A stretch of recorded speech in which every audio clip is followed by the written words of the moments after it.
Well, good evening, everyone, and welcome to St. Edward's. Welcome to our final Stead talk of the term, of this Michaelmas term, and our second and final talk. It's lovely to have you here tonight. Do stay around afterwards. We've got some food and cheese and wine, I think some exceptionally good wines this evening, so do stay around for those. Anyway, but we're not here for the wine. I maybe am, but most of you are here to have come to see and listen to Professor Luke Bretherton. I've had the privilege of just getting to know Luke over the past few months since he's come back across the pond to London and has been helping out at the Theological College where I teach, St. Mellitus down in London. And it's been a delight to get to know him, and it's been a delight to, and I'm so thankful he accepted the invitation, because as we look for speakers to come, one of the things that we always talk about here at the kind of St. Edward's Institute for Christian Thought is this idea that theology comes from the heart of the church, that it is life, it is practice, it is faithfulness in action that produces the richest theology that we have, the richest understanding of Scripture and all of these types of things. And I was so glad when Luke accepted, because as I've gotten to know him a little bit more, and as I've read some of his latest tome, which I'll introduce in a second, I can see clearly that he has a passion for what the gospel means for this world, and what it means to bring about the common good, what it means to engender flourishing among people, both Christian and non-Christian. So just a little bit of background on Luke. If you don't know him, he is also a professor at Duke Divinity School and works also as a senior fellow at the Keenan Institute at Duke University. Prior to this, he was a reader at at King's College London in theology and politics. I'm not going to go through all of his books. You can look him up online. I'm not going to go through all of his books. But I do want to introduce this book. And this is his latest book, Christ and the Common Life, Political Theology and the Case for Democracy. This has been an outstanding book. I mean, I haven't read since my, Leonardo Boff in my kind of seminary days. I haven't read any good kind of political theology. But Luke has a way of making it incredibly accessible, even to a kind of Old Testament scholar like myself, and has got me incredibly interested in kind of things like community organizing, Catholic social teaching, Pentecostalism. Also, this book covers such a wide range of things. So if you are interested in the subject, highly recommend this. But Luke is not going to be speaking on this book tonight in particular. But he is going to be speaking to us about a topic that is obviously very important to the church. Not a word that we often, in this kind of multi-faith pluralist society, the word conversion often has negative connotations. But I think, well, we'll see where Luke goes with it and whether he thinks those are appropriate or not. But can we give a round of applause to Luke for being with us tonight? Thank you.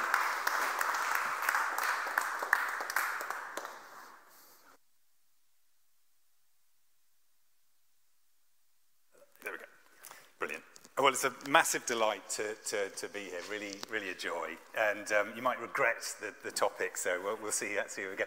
Also, just wanted a huge thanks to some American compadres who are here amongst us. So I feel kind of shores which I've left are represented. Matt Puffer from Valparaiso, delightful, and Vincent Lloyd from Villanova. Really a joy to have you here as well. So this is a kind of project that I've been thinking about working on for some time, but it's never really issued in a publication or kind of worked it through in any way. So this is my attempt to work it. So I'm flying some kites, so you can push back. Hope there'll be some kind of questions and thinking through. But yeah, it's on the theme of conversion. So conversion has a bad reputation. A commitment to conversion through evangelism is considered directly opposed to a commitment to diversity and tolerance, and in some quarters, evangelism is tantamount to hate speech. Conversion through Christian mission is often associated with colonialism, and in interfaith relations, confessional proclamation aiming at conversion is posed as the enemy of dialogue that aims at understanding.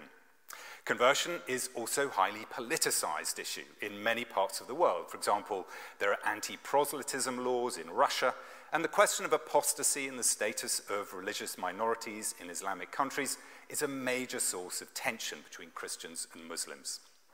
At the same time, conversionism is identified as one of the marks of evangelical and Pentecostal movements, the fastest growing and most vibrant streams of Christianity worldwide.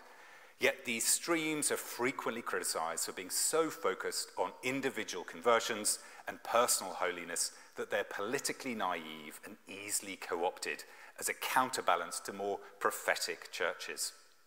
All this would seem to make conversion an unfruitful term for thinking about moral, social, and political change in the contemporary context. Yet, as a theologian, I cannot duck the fact that conversion lies at the heart of Christian self-understanding.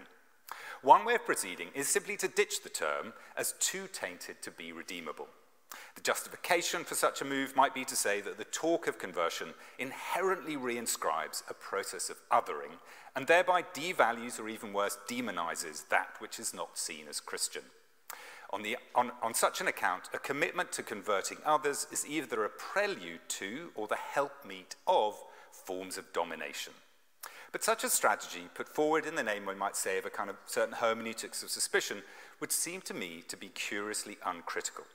It simply accepts the terms and conditions of conversion as presently understood, rather than historicizing them and excavating resources by which we might re-envision what it means for Christianity to be a conversionist faith in the contemporary context. So rather than ditch the term, I want to explore how a theology of conversion is a fruitful way to challenge many contemporary conceptualities of change that shape our understanding of morality and politics. Ethics and politics are about action in time. Such action presumes there is a point of disjuncture between the world as it is and the world as it should be. The realization that any diagnosis of that gap and what should happen to narrow it necessarily involves material, intersubjective, and structural processes of change has led to renewed reflection on conversion. This is most evident in the recovery of a therapeutic conception of philosophy pioneered by Pierre Hadot and further developed through engagement with Hadot by Michel Foucault. As Hadot and Foucault argue, self-fashioning was a central focus of ancient philosophia, understood as a way of life. It was not bad per se, rather everything depended on what school or way of life one was apprenticed to and the vision of the good life it pursued. Beyond Hadot and Foucault's work, the question of how to cure the self and the inherently social and political nature of subjectivity is one central to many genealogies of the contemporary situation. This is exemplified in the work of Alistair MacIntyre and Charles Taylor. While their genealogies of modern subjectivity tend towards a kind of declensionist narrative, their work has been allied with the recovery of virtue ethics, central to which is an understanding of the social and political formation of the ethical subject. To become moral, we must be inducted into a community of character through a particular set of practices and narratives. Underlying the recovery of virtue ethics is a rejection of a kind of Weberian notion of technical rationality serving instrumental ends, and its correlate the disenchanted, atomized self as the only effective means and primary locus of change. Yet, in the contemporary moral and political problem, in the face of contemporary moral and political problems, such as institutional racism and climate change, many of the core concepts deployed within ethics seem inadequate. Categories such as responsibility, liberation, rights, etc., are ill-suited to addressing wicked problems such as climate change, which are not amenable to a discrete answer and are constituted by an overlapping and cumulative aggregation of issues for which no one person or set of institutions is directly culpable. How should we respond when the criteria of judgment and the ways of conceptualizing and analyzing problems seem unable even to articulate the nature of the problems that need to be addressed? The issues are intensified by a tendency within Western liberal democracies to institutionalize a division between public and private, so that something like sex is viewed as a private matter that should be shielded from public concern, as if the ordering of sexual relations is not always and already one that is fundamental to the flourishing of any kind of common life. Yet an issue like climate change demands simultaneous material, personal, political, and spiritual change, and cannot be addressed constructively without understanding the interrelationship between all these dimensions of the problem. The cure of the soil, the cure of the soul, and the cure of the city must be imagined in an integrated, holistic, and dynamic process.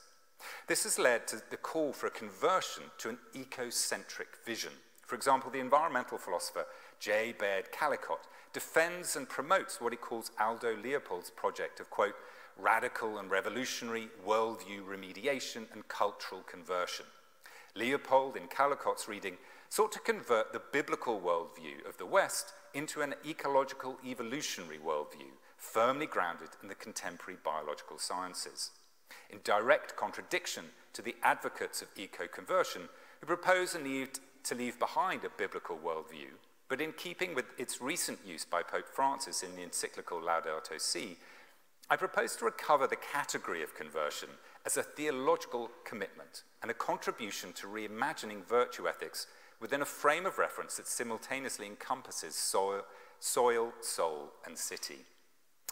Alongside the work of Haddo, Foucault, MacIntyre, Taylor, and Pope Francis, my turn to conversion as a category builds on Cornel West's richly suggestive advocacy of what he calls a politics of conversion. West's advocacy of conversion and love as the primary means of conversion is criticized by, sadly, the recently deceased philosopher Charles Mills, who asserts that attention to love draws attention away from structural analysis and critique. Yet Mills fails to see how a myopic focus on structures, primarily the structures of market and state, ignores how radical change is as much a matter of changed hearts as changed systems. The more holistic approach that West has in view is articulated by the following quote from Martin Buber. And I'm afraid it's a rather long quote, but I love it, so I'm going to indulge myself. And this is the quote, "Two views concerning the way stand irrevocably opposed to each other. The one that demands beginning by changing the relations, and by which he means structures of production or power, for only out of their being different can a change of men and their relationships to one arise. The other explains the new orderings and institutions in the place of the old will not change one particle of life so long as they are carried on by unchanged persons. This alternative is false. One must begin at both ends at once, otherwise nothing can succeed. What new relations really are, even in their operation, depend upon what kind of human existence is put into them. But how shall a new humanity persist on earth if it is not preserved and confirmed in new orderings? The world of man without the soul of it, in addition, is no human world. But also the soul of man without the world, in addition to it, is no human soul. At both ends at once, therefore, but that it may avail a third is needed, that cannot be among us without the breath from another sphere, the spirit. To me, it is as if two choruses stride about the arena there, the chorus that calls for the orderings and the chorus that calls for the men. Their call will not reach its goal until they sing in one voice, Veni Creator Spiritus. Echoing Buber's insight, revolution is never just about bread. It is also about meaning and relationships, love and loss, heart and soul. Moreover, Buber's quote points to one of the paradoxes of political change that has plagued all revolutions in the name of democracy.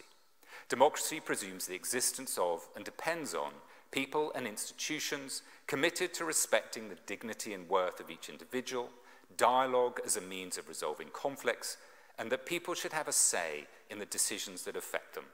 Yet democratic politics is forged out of immoral people, hierarchical and often authoritarian institutions, and is plagued by the despotism of either the one, the few, or the many. In short, a freer, more egalitarian, just and democratic society has to be forged out of people and institutions that are none of these things. Wrestling with this paradox in different ways, West advocates a politics of conversion to address it, but he self-consciously does not develop this theologically and relies on forms of Marxism, pragmatism, and radical democracy to delineate what the processes and methods of change entails. Yet West's own Chekhovian Christianity, as he calls it, suggests a richer conception of conversion than West himself sets out. I seek to build on West's insight to develop an ethics and politics of conversion to address the grotesque and all-encompassing societal problems we struggle to adequately name, let alone address. In what follows, I will set out a theological understanding of conversion, contrasting it with various other ways of conceptualizing change.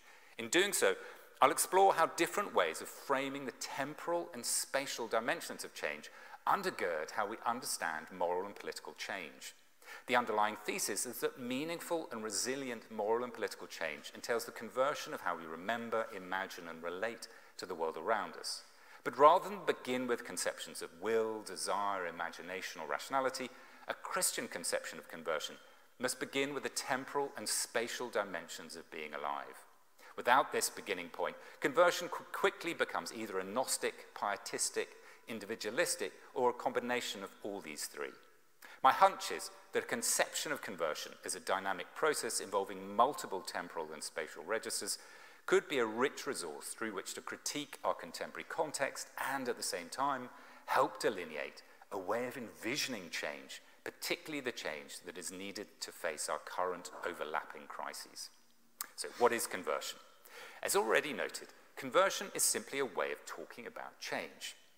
And change always involves a temporal and spatial shift of one kind or another. But what is the nature of this temporal and spatial shift? In classical philosophies and patristic theology, conceptions of conversion and the forms of temporal and spatial change it brought tended to take two forms. On the one hand, there was conversion understood as a turning back to, discovery or recollection of one's true self that has been lost or marred because of poor formation, sin, or living in a bad society. A modern literary example is the famous Proustian moment, when Proust smells the Madalena and thereby recollects his true self and identity through going back in time to a more innocent and truer version of himself. The structural analogue of personal renewal is revival, regeneration, and reformation, or even renaissance. The recovery or rediscovery of what was lost or corrupted through the return to an earlier, purer form of political order, institution, or practice. The temporal shift envisioned is backwards to a golden age, for example, while the spatial shift is a return to an older or better place, for example, an Eden or an Arcadia, or a repristination or repair of an existing place, for example, rewilding industrial farms. On the other hand, conversion could also be envisioned as a turning away from what is and was in order to begin anew. It involves a fundamental reorientation of oneself. A classical parable of this kind of conversion is Plato's cave. One leaves behind a realm of shadows and unreality through ascension to a new place or level so that one can see what is really going on and live life more truly. To put it another way, I'm awakened to enlightenment. Drawing on Marx's ideas about waking up from false consciousness, the contemporary use of the term woke deploys a parallel idea of conversion. The structural analogue of personal conversion understood in these terms is revolution, the refounding of society, a radical rupture with the past, and a movement into a new, better, and more enlightened form of political order. The temporal shift envisioned is forward, to become modern rather than medieval, while the spatial shift is to a different place, for example, from England to New England. There is also a shift of vision, often marked by language of transition from darkness to light, for example, from the Dark Ages to the Age of Enlightenment. Conversion, understood theologically, incorporates both of these dynamics. The Old Testament understanding of conversion denotes not only a turn back or return to something, but also a change of heart or consciousness. For example, the prophets calling the people to return to covenantal faithfulness as a way of going forward in their relationship with God. The same is true in the New Testament, which builds on this understanding. Their conversion means to turn around, whether that indicates a turn back, a turn away from, or a turn towards something new, or a change of course. Exemplified in notions of repentance or metanoia, this can also refer to a change of mind, consciousness, or way of being in the world. All these facets of conversion are captured in the various motifs of conversion strewn through the New Testament. A change from fruitlessness to fruitfulness, blindness to sight, lost to found, darkness to light, sick to healed, and being born again and becoming a new creation. These combine a sense of either recovery or rectification with a transformational sense of both newness and fullness. Baptism is a practice that enacts the paradoxical movement of conversion described in Scripture. I discover and fulfill my true or authentic self, who I am created to be, through being born again. My old self is not abolished in the process of being born again. Rather, the true self is restored at the point of new birth. The paradox works in the other direction as well. Starting anew involves recovering what was lost and is now found. Baptism points to how conversion is simultaneously retrospective and prospective. It entails a turn back, a turn away from, and a turn towards something all at once. A further paradoxical sequence in a Christian conception of conversion is also worth noting. Conversion tells a kairos moment of definitive change that we symbolize in baptism, and at the same time, a chronological process we name as a journey or pilgrimage. Kairos and chronos are interlaced. Here, the contrast is with conceptions of change articulated in modern notions such as punctuated equilibrium or paradigm shifts, where all the emphasis is on an event or moment of change that is out of sync with a general state of continuity. A theological conception of conversion can also be contrasted with notions of emergence, evolution, development, and metamorphosis. Theologically, conversion has an eschatological dimension. It's a movement into a new way of being that is available now, but is also not yet fully given. By contrast, emergence, evolution, development, and metamorphosis tend to be protological in structure. Change is an outworking of what is already given at the point of origin, and monist. They entail a change of form, not of substance or ontology. For example, for Ovid, everything is part of the same substance, and so can be transformed into another version of it. At the same time, for Ovid, we either become animals or plants, or become gods, apotheosis. What we don't become is more human through a redemptive process of change. While metamorphosis can be induced for moral reasons, the transformation itself is into something amoral. Animals and plants are not moral subjects, and the gods for Ovid are amoral, unbound by ethical considerations.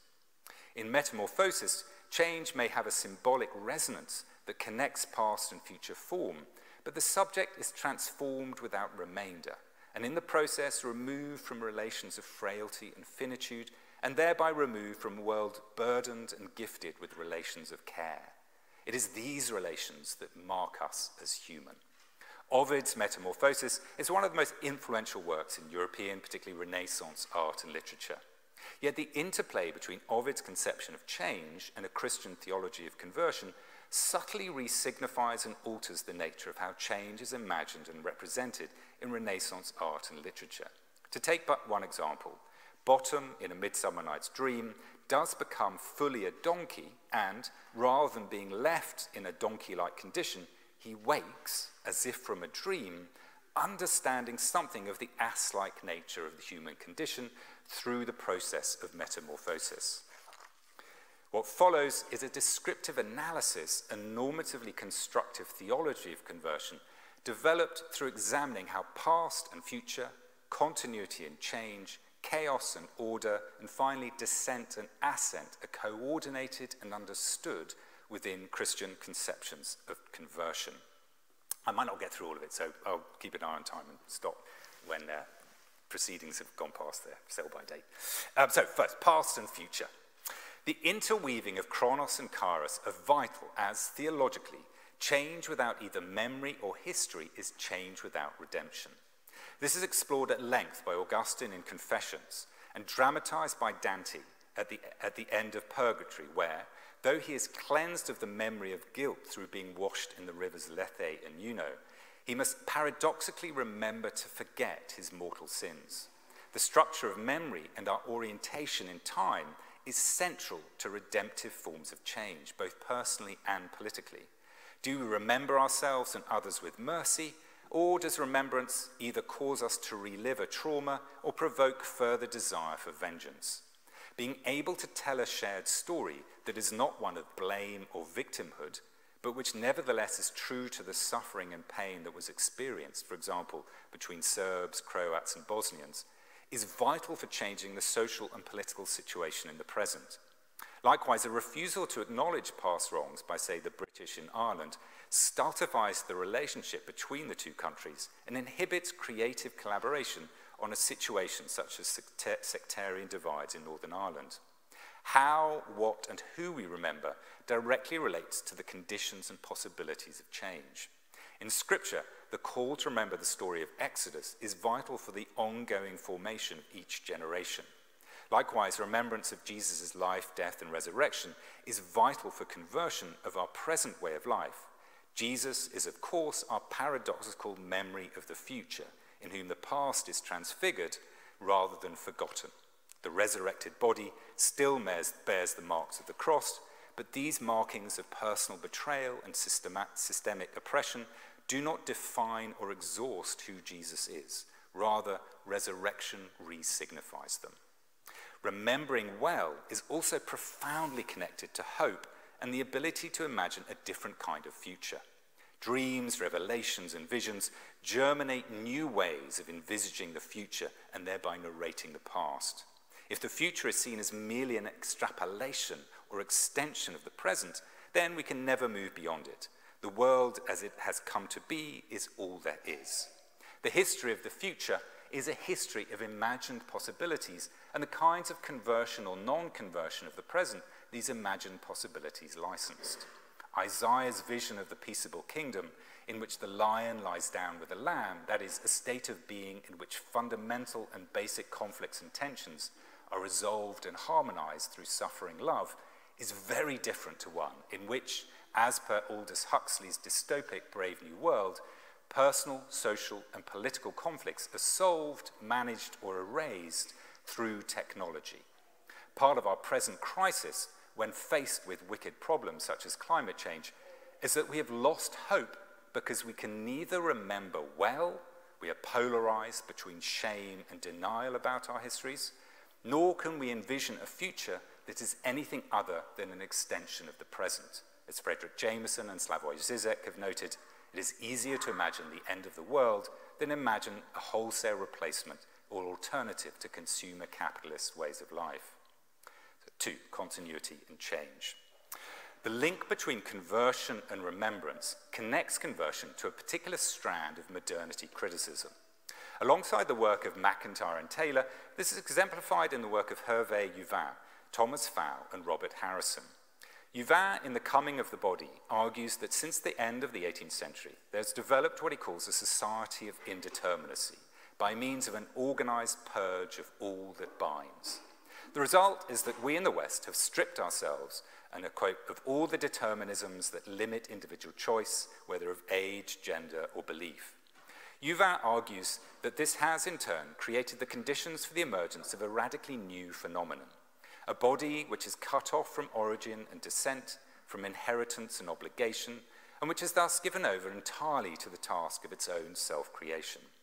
Harrison, following to a certain degree Heidegger, frames this indeterminacy as a loss of a sense of place, which he discusses in relation to how we memorialize the dead and our relationship to nature, which he examines through the lenses of forests and gardens. For Thomas Fowle, it is neither relational ties nor a sense of place that we have lost, but a sense of history. We suffer, as he says, at conditions of progressive conceptual amnesia, which in turn results in an increasingly stunted outlook on human agency. These critiques emphasize how a basic conditions of reflective agency and freedom is the capacity to be with and for others, and I would add this includes non-human others in the land over time.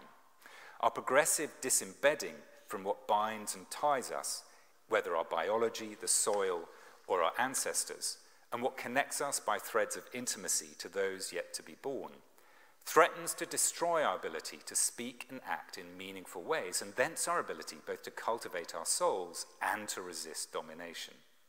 However, the strands of modernity criticism that focus on the ties that bind can too easily give rise to a nostalgic, reactionary, or even fascistic politics.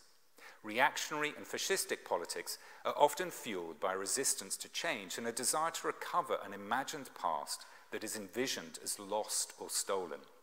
Such movements fetishize the past and seek to reconnect with an illusory point of origin before things went bad. This kind of politics takes something good, namely a desire to honor the traditions and customs that birthed and nurtured us, and turn it into something evil by absolutizing it, and then sacrificing everyone else on its altar. By contrast, a Christian theology of conversion points to how a healthy body and a healthy body politic involves a dynamic interplay between homeostasis and morphogenesis, that is, between continuity and the ability to keep things steady on the one hand, and the ability to grow, change shape, and adapt on the other. The poet and theologian Samuel Taylor Coleridge puts it well.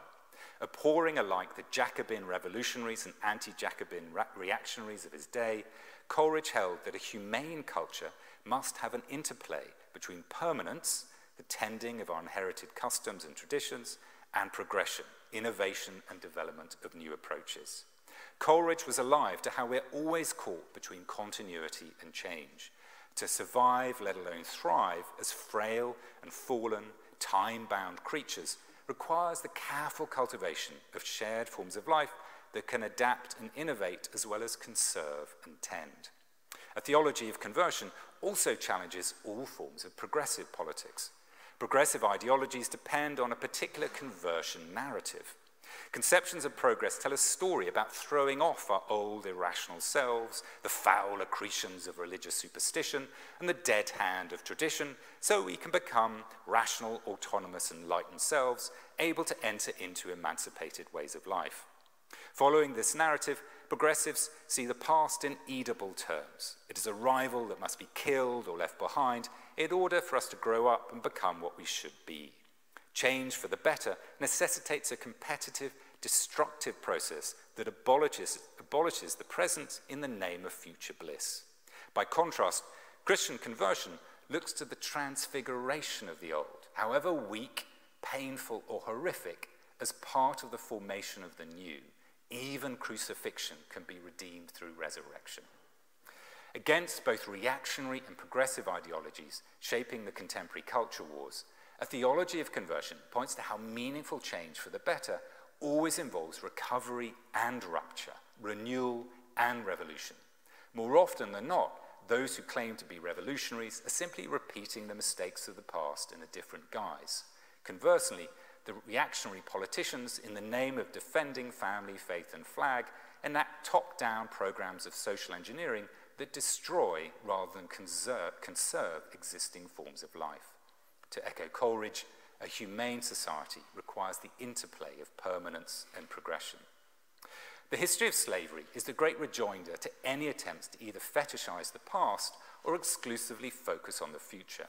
Neither leads to an emancipated present. Slavery alerts us to the pathologies and horror that processes of modernization generated.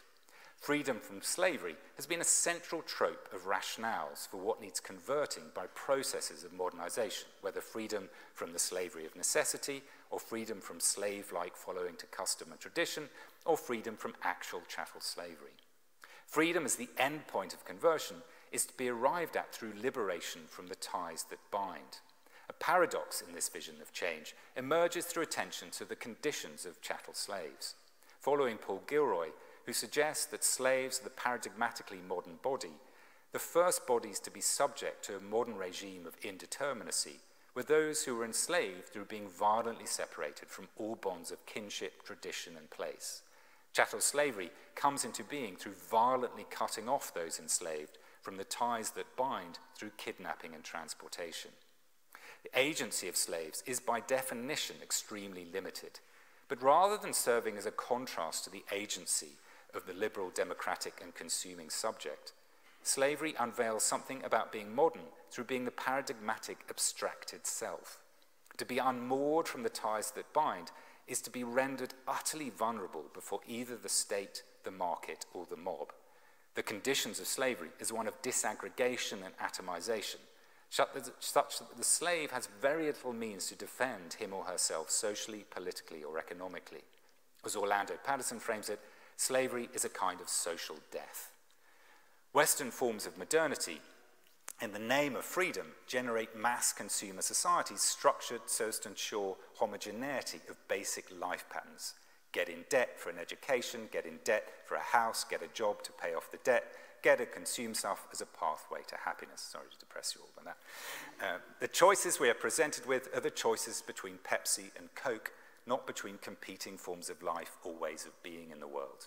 To be a Christian, a Muslim, or an atheist, gay or straight, black or white, is as flotsam and jetsam floating on the surface of this determinative life pattern, whether one is able to fully participate in it or not. By contrast, a theology of conversion carries the possibilities of changing one's actual form of life, of real existential choice. So 3, chaos and order. Attention to the history of slavery, or more specifically, slave revolts and marooned spaces outside of the established order of things, points to how what some view as chaotic elements are necessary to changing an unjust order. Conversion needs the disordering of the present if the change for the better is to be possible. Too much control, too much order, too much of the puritanical in the political generates its own kind of corruption and disorder. This is a central theme in Shakespeare's Measure for Measure.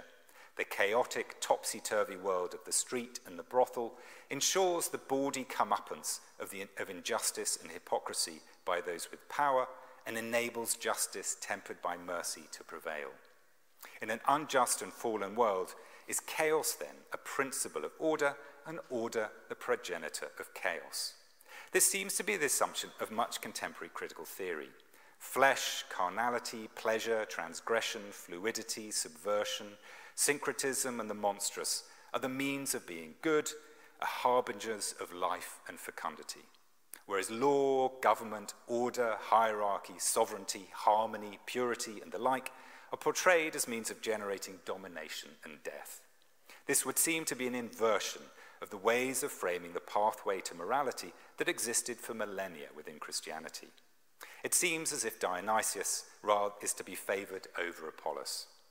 But the interaction and paradoxes of life and death, order and chaos, transgression and tradition, confession and contestation, reason and passion are not so clear-cut within Christian moral thought and practice down the ages.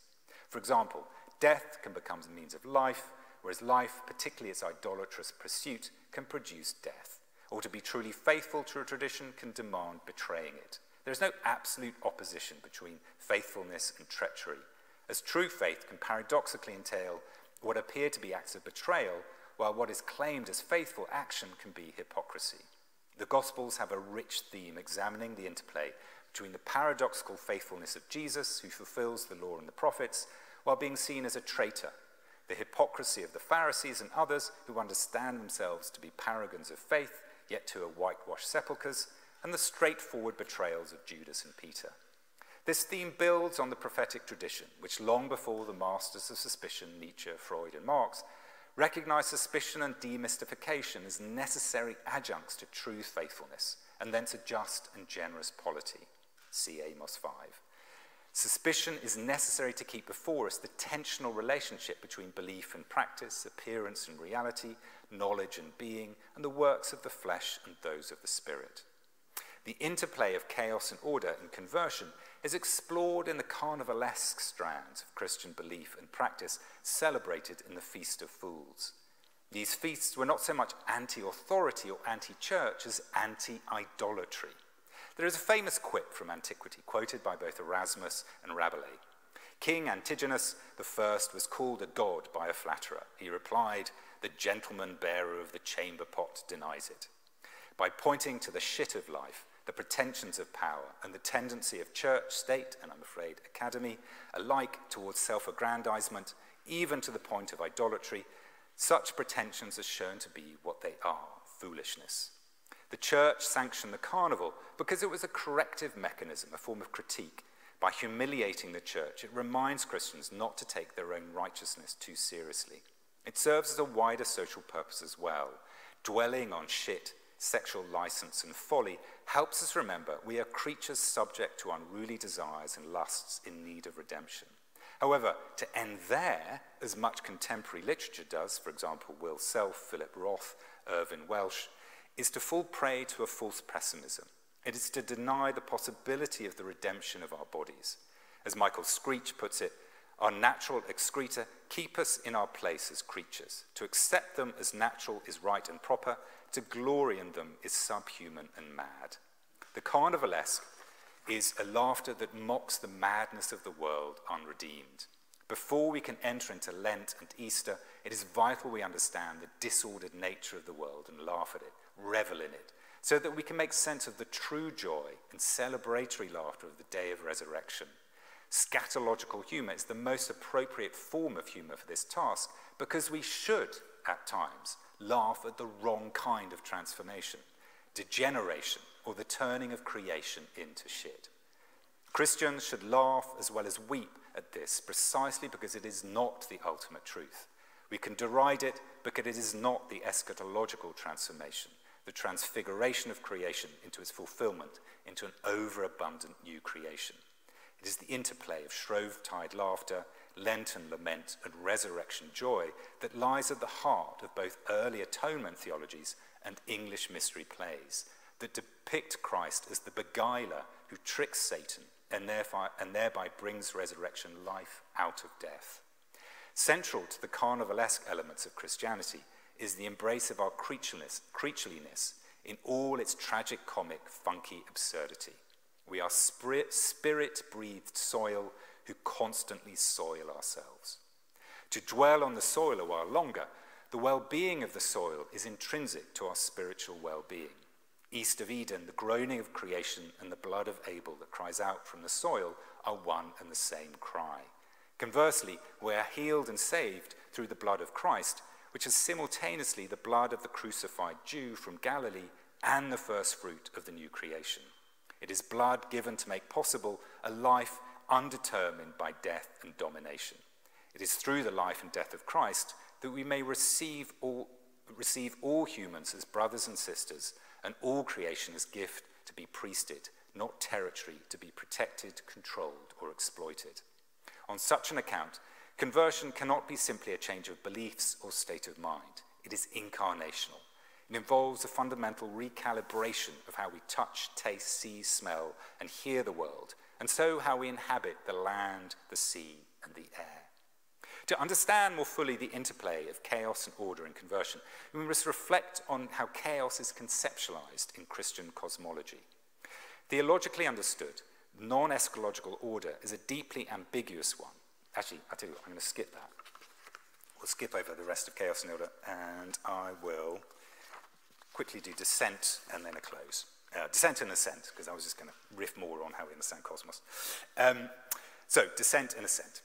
Alongside the interplay of past and future, continuity and change, chaos and order, within a Christian theology of conversion, there is descent and ascent. As with the other pairings, the orderings is both paradoxical, to go up, one must go down, and the personal and the political and the cosmic refract each other. Baptism enacts the descent-ascent axis, which is echoed in conversion narratives ranging from Augustine's Confessions through Dante's Divine Comedy to Once I Was Blind, but Now I See tent-meeting testimonials. The dark night of the soul comes before the break of day. Personal journeys of descent and ascent echo the movements of descent and ascent that, like an underlying theme in a piece of music, run throughout Scripture. The Bible begins in Eden, from which Adam and Eve are forced to descend. The journey down gets progressively steeper until the ark is raised up above the waters of chaos that overwhelm sinful humanity. From Mount Ararat, we descend until we reach Babel, and the attempt by humans to force their way past the cherubim's sword. At which point God descends, and in the place of hubristic skyscrapers, he raises up a particular people, beginning with Abraham and Sarah, who will be God's covenant partners and witness among the nations. And after blessing Abraham and Sarah, God descends to Sodom and Gomorrah and destroys them.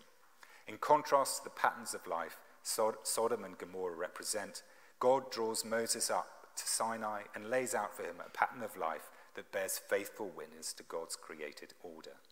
Moses descends to find the people worshipping a golden calf, forcing Moses to ascend once more in order to plead on behalf of the people for mercy. And so the stage is set for that continuing movement of descent and ascent marked each year in the tabernacle on Mount Zion, when the high priest descended to God's presence, bearing the sins of the people and then descended in order to bless them. And throughout the Old Testament, the Spirit of God raises up some to speak for God and cast down those impostors, whether in Israel or among the nations, who would seek to claim God's throne for themselves. And so it goes until the promised one, Emmanuel, descends in order that we all may be raised up. But before the true Son can ascend to his throne, he endures his cruel parody, the crucifixion. As in Scripture, the more privileged one's life, the steeper and harder the descent before one can be raised to new life.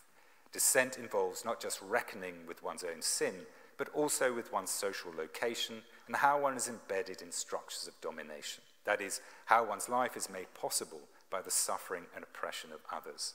There must be a full reckoning as possible with the idolatrous and sinful ways through which we gain standing in the world. Without this, our conversion is docetic. So conversion must necessarily include social and political struggle as a means by which to disidentify with oppressive structures we are always already caught up in and depend on. Forms of experience and modes of resistance outside of our way of life are our Virgil. That is the way of the cross that Jesus invites us to and models in his own descent. Identification with the least, the lost, and the last, and non-utilization of structures of power that would come to him as a popular Messiah figure. Instead, he simultaneously renounces and recalibrates what it means to be a Messiah in order to defeat the principalities and powers. Let me close by reflecting on the conversion of St. Paul as one that is emblematic of a theological vision of meaningful change, change that renews and frees us in the depth of our being. When we meet Paul, he is Saul, someone raising himself up by persecuting others. On the road to Damascus, Saul is knocked down. In Caravaggio's famous portrayal of this conversion, Saul is thrown off a horse. There is, of course, no horse in the story, as narrated in Acts. However, Caravaggio's captures something important about Saul's descent. The horse symbolizes Paul's reliance on state power and the markers of elite status to gain standing and prestige. As my colleague and New Testament scholar Brittany Wilson contends, to become Paul, he must be unmanned and go through a process of being stripped of his power. He is blinded. Such disablement is a sign of stigma. He must be led by Ananias and so lacks self-mastery, which is the source of shame. He loses command of the soldiers and fails in his mission, and so lacks military honor. He must receive from and be cared for by others, and so is a client rather than a patron, which is to be without political power in the Greco-Roman world. Subsequent to his conversion, we learn that he cannot rely on rhetoric to win followers. And finally, he is not a father and is celibate, and so lacks virility and has no human future, as he has no children to carry on his name. Thus, Paul's conversion transforms not only him, but also his relationship to the principalities and powers of his age. He cannot rely on worldly ways and means to achieve what needs to be done or to gain recognition and status. Quite the reverse. The means of earthly power become instruments of his own persecution. Paul's conversion does not, however, lead him to transcend the world. The journey he goes on after his conversion is no ladder of ascent. Rather, he remembers, imagines, desires, and relates to the world around him in transformed ways so that he is enmeshed within it more fully. He ceases to be a zealot, able to watch impassively while others are stoned to death and consider this a just and righteous act. Instead, he is saddled with care and becomes one who is prepared to suffer extreme hardship for the sake of others. His letters are suffused with compassion, tenderness, frustration, and anxiety for those he loves. He endures shipwreck, imprisonment, and repeated beatings for people he names and communities he's lived with. His conversion renders him more vulnerable to the risks, tragedies, betrayals, and joys of finite and fallen relationships. Conversion thereby renders him more human. This is the mark of true Christian conversion, our metric by which to measure change. Does change render us capable of bearing each other's burdens? Does it render us more humane? Change that alienates and divides us is not change that renews and liberates. Neither is change that places all the burden on some so that others might be unburdened and so live lives of careless unconcern. The moral and political theology of conversion is summarized, I think, by the call of Jesus in Matthew 13 to be salt and light. As salt, we identify and conserve what is good in our society. that we receive from those who came before us, tending and cultivating it so that it can be handed on to the next generation. As light, we expose the deeds of darkness and bring understanding. Being light means identifying with what needs changing if we are to move from the world as it is to a more generous and just one. Thank you. I mean, it was just, there's so much to digest. I don't know we're going to have that much time. We do have some time for a few questions. There was a couple things, and maybe I can kick us off with one question. There was a couple of things that you spoke about. I love the the vision of ascending and descending, because that is kind of this constant movement in the Bible. I was also thinking of kind of Deuteronomy's use of the word today, and it's kind of the Psalm 95. Today, if you hear His voice, do not harden your heart. And then St. Paul, this kind of be transformed by the renewing of your mind. There's this daily operation to this daily part of conversion. But the one thing that I wanted to ask was, I've been reading, in some of my own research recently, I've been reading Wendell Berry and also Aldo Huxley. And, right. Yeah. Aldous Huxley. Right. Aldo or Leopold. Leopold. Right. Leopold. Yeah. And you said something in your talk tonight about living in a world in which we possibly can't even envisage a conversion from kind of the technological advancements that we've experienced up to this point. And I suppose, and in reading, especially Wendell Berry, not just saying let's forsake all technology, although he's close to saying that, as he still writes his books with a pencil. But I mean, what do you feel, or do you think that there is a possibility, as kind of as someone like Wendell Berry proclaims, is the way for the future of returning or finding maybe a balance of our lives with technology and our relationship to the land, or do you think that's a done deal? I mean, you raised this. I can't remember in what context. Yeah, so I think Berry. I mentioned Yuval Harrison and Fowle as kind of the kind of examples of place, unbound from place, unbound from history, unbound from the ties that bind. And I think Berry would be another example, particularly questions of place and land and soil, and how our alienation from that is a sign of a broader, deep alienation from our humanity, and disconnection from each other. So I think he fits very much in that form of modernity criticism. I think the problem that he tends towards, and is often accused of a nostalgia, I think that's an unfair accusation. But I think there is a sense in which he does have a failure of imagination about what a different envisioned future might be, given the transformation of this one. It's always a renaissance, a going back model of conversion.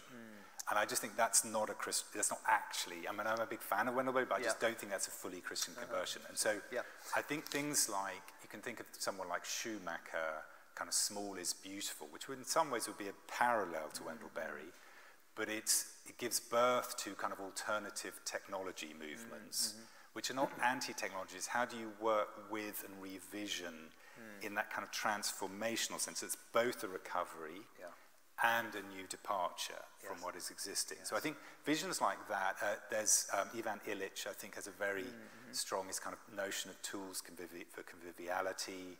He's very critical of how modern institutions kind of turn us against his famous notion of iatrogenesis. It kind of we turned against ourselves. Modern medicine produces illness. Modern education produces ignorance and foolishness. These large-scale modern processes. But he's not. Illich is not. It's never simply a going back. He sets up a whole new way of doing education down in New Mexico somewhere, and it has a whole account of different kinds of technologies. So I think I'm much more attracted to those kinds of people that I think envision alternatives that are transformational rather than simply a going back. Just going back, Interesting. Well, we have a roving microphone going around. Peter, Scott, if anybody has any questions for Luke, I'm sure there's some out there. Oh, Aidan. Thank you very much. Very stimulating. I may have missed it, but I didn't hear the word repentance. Right. I just think of the start of Mark's Gospel. And how is metanoia related to conversion? Is it the same thing? Just riff on that maybe. Yeah. So I mean, the two kind of Greek words, we have epistrophoi and metanoia as the kind of New Testament terms for repentance. And that, I think, I've kind of troubled a lot about how best way to understand them. And I think they do build on the Old Testament, like the Hebrew term shuv or shuv.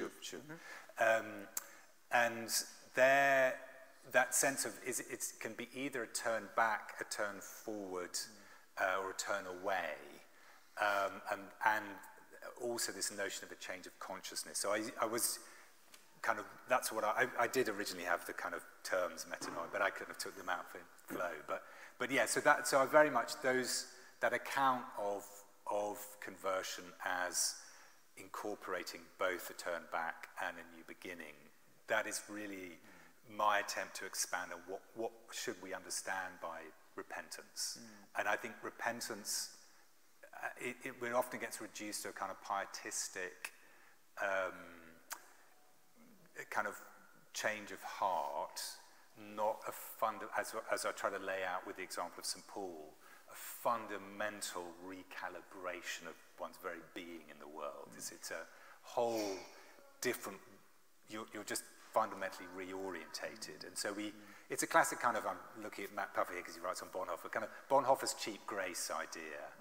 We have repentance without change of bodily life. It's a docetic, it's a kind of Jesus and me, get well with Jesus. Jesus is, and I think some atonement theologies, some certain kind of ways of understanding substitutionary atonement theologies as some kind of cosmic exchange that just allow me to carry on with my life, have shortchanged us from a really full-orbed understanding of metanoia. And that's by attending to the kind of spatial, temporal dimensions and foregrounding that, I'm trying to kind of recover the kind of radicality of a notion of Christian conversion.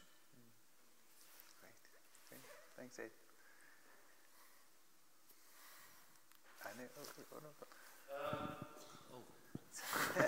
That's right. You don't feel. Thank you very much. It was so erudite, and I followed it as best I could. You talked about moral character, and I was really stuck on that, because what seems to me about the contemporary world is to try and define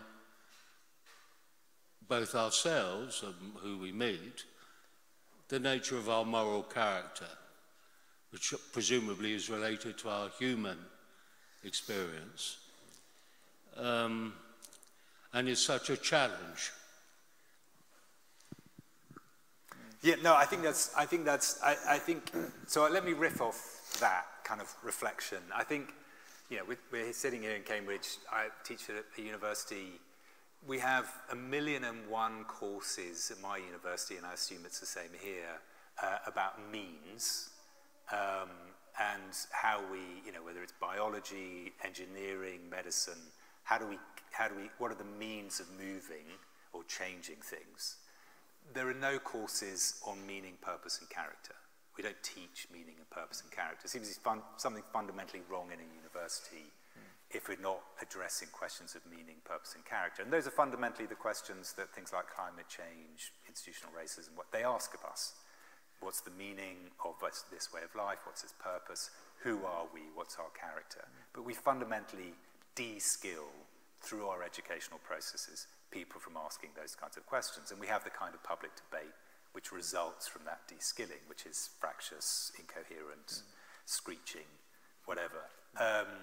So I think that, just to kind of riff off what you're saying, I think that question of character and aligned with that, questions of meaning and purpose, are fundamental, and yet we're, you know, I'll only speak for my university, they're terrified of asking those questions. But I think that unless we ask those questions, and character is always a struggle. We never arrive, you know, we never solve the problem of virtue. It's always a work in progress. You know, to our dying day, hopefully we're becoming wiser and more courageous and more loving. Older, but hopefully older and wiser. I'm entering my dotage. So I think character is always, the question of character is always before us, and never resolved, but we always need to be asking about the character of things and aligned with that and the meaning and purpose of things, or else we're not asking the real questions, because that's the point. I think we've got very caught up on means, but actually real knowledge, what does it mean to be a good spouse? Like, how do I be a parent? Like, how do I be a decent friend and not always show up late? You know, these are the real human things. This is the things that matter. And yet, where do we grow? Where do we help people? Where do we ask questions about that? Where we talk to, think meaningfully about that? Very, very few, if any. Well, this is one place. Yeah. Great. Got one in the back. Thank you, Luke, for that incredible lecture. As the other questioner said, it was very erudite and tried to follow it. What went through my mind listening to your lecture, in one sense, the idea of conversion in Christianity is not controversial. In the biblical data, conversion is what is meant to happen. And yet in the modern world, conversion has become not just controversial, in a lot of places unacceptable, including India, where I come from. And so I'm puzzling over how did we come to live in a world where conversion has become so unacceptable? I'd love to hear how you explain that. And I wonder, two things went through my mind, and I'd love to hear your response to it. One is, Islam is understood as a religion that is converted through the sword. And as we kind of leave Christendom behind, there is such a sensitivity to that kind of conversion through power. But also, I think this other point that you just made about the loss of telos, you know, nobody wants to publicly stand up and say, this is our shared telos. We're afraid of it. And I just wonder how you reflect on the sort of, the world of where Christianity began, conversion was so acceptable, uncontroversial, and yet today, you know, the lecture raised eyebrows, you know, somebody's going to talk about conversion. Yeah. No, it's a great question, thank you. I mean, I think, so I think the first thing I would say would be to say, really, I think we speak out of two sides of our mouth about conversion. So just using university as a good example. Something has gone profoundly wrong if a student enters Cambridge at one end, isn't exactly the same at the other end. Like, that nothing's happened, they've learned nothing, they haven't changed. This is supposed to be an experience which profoundly forms them.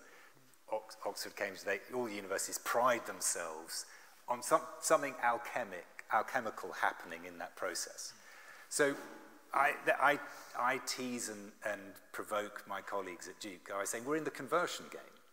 Because, like, and people at Duke, they pay a lot of money, like $70,000, $80,000 a year, to have if their children aren't converted at the end of it into, you know, good soldiers in the pursuit of GDP, they're going to be very upset. So I think we're all education. Someone enters a hospital and they're exactly the same at the end of it, we kind of sue them for malpractice.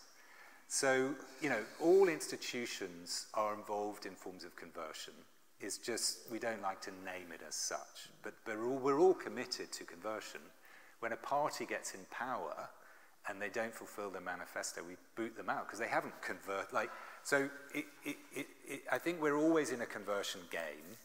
It's just we're nervous about it because it involves claims about meaning, purpose, and character.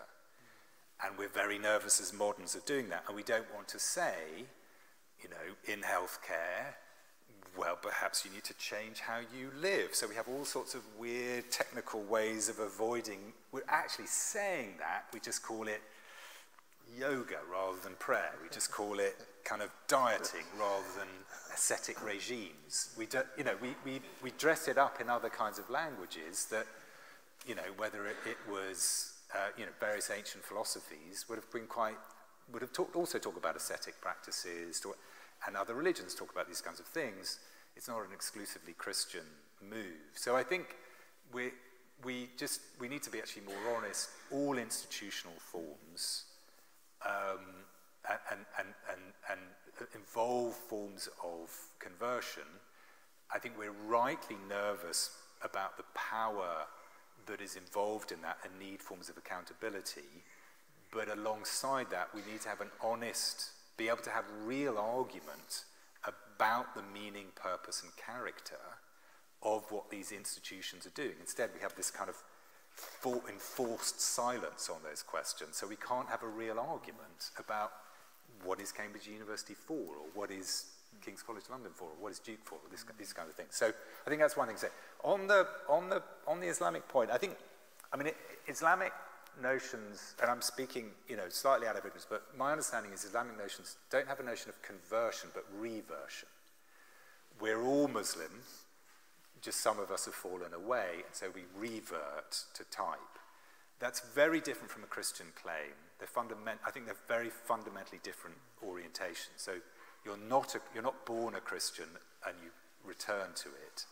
You become, through a fundamental kind of existential reorientation, a Christian. So I think there is a fundamental difference there. And I think that does lead to a slight different understanding. I think then that, and I think Christianity's gone back and forth on this, that you should know what you are. I think we see elements, forced conversions, whether in Spain in the 15th century, etc., I think tended to take up this kind of idea. People should know this anyway, and I think you had certain Protestant movements that took up this idea. But I think that's a profound mistake, theologically. And someone like Lactantius, going way back in patristic thought, was very clear on this. No true piety is forced piety, because the whole person has to enter into this conversion, and if they're forced into it, it's not really their whole being that's entering into it. Whereas if you should know this already, you're just being done. Like we can force you into it because you'll just wake up. Like you should know it. So I think it can tend to that, and Christianity falls into that when it has this sense of people should know better what they already know. But I think there's kind of an ambiguity, and that tends, when we have the reversion, the renaissance, the reformation bits without the born-again bits, I think we're on a fast road to forced conversions. So I think there's quite a lot in play at keeping those two things together. I'll leave it at that. Helen had a question at the end. Helen, very quick, you're our last one. Okay, very quickly. It's just to ask, the modern way of thinking doesn't involve eternity. And I think that's a real... So you're talking about conversions of universities, but that's not about eternal souls. And I think what made the martyrs so special was they didn't believe they were going to die. So what would you say in that context of the modern take, which is, we do, and you can see it in hospitals, you use that example, thou shalt not strive to keep officiously alive is no longer a thing. It's let's keep everybody alive for as long as possible, even if they're a vegetable, because we don't know where they're going. So I just wanted to put that in there into your conversion narrative. Where has the space for a world that no longer believes in the hereafter? No, I think that's a wonderful point. And I think that's this question of, it goes to the point about continuity and change and the possibilities of imagining different futures. And the contrast I lay out between Isaiah vision and the impossibility of imagining anything other than a kind of capitalist consumer lifestyle. If you lose a sense of eternity and a fundamental rupture between creation and new creation, but also some sense of continuity amidst radical change, then you either have, which I think are the two options we do have, just endless more of the same, and therefore I just got to keep this one going for as long as possible, life by any means necessary, no matter if it destroys everyone on the planet in the process. Or the kind of opposite of that, which is abolish everything, because we, by an act of will, we have to make everything new. So there can't be any redemption into a new creation. But I do think there's a difference between eternity and infinity. So I think we do have notions of infinity, the kind of largeness of space, the endless but infinity, and a number of other kind of philosophers point this out, infinity is very different from, I think, from a Judeo-Christian notion of eternity, because infinity is just more of the same. It's emergence, it's development, it's continuity, even though that can, in kind of transhumanist ideas, it's still extensionist accounts, even though it seems radically new. It's just an extension of what already is. Whereas a notion of eternity and its kind of temporal conceptualities it allows for both this notion of continuity and change at a both kind of radical level and a deep renewal level at the same time. And I think that is a peculiarly Christian conceptuality. But yeah, thank you, Helen. And can we give Luke a round of applause? Thank you again, Luke, so much.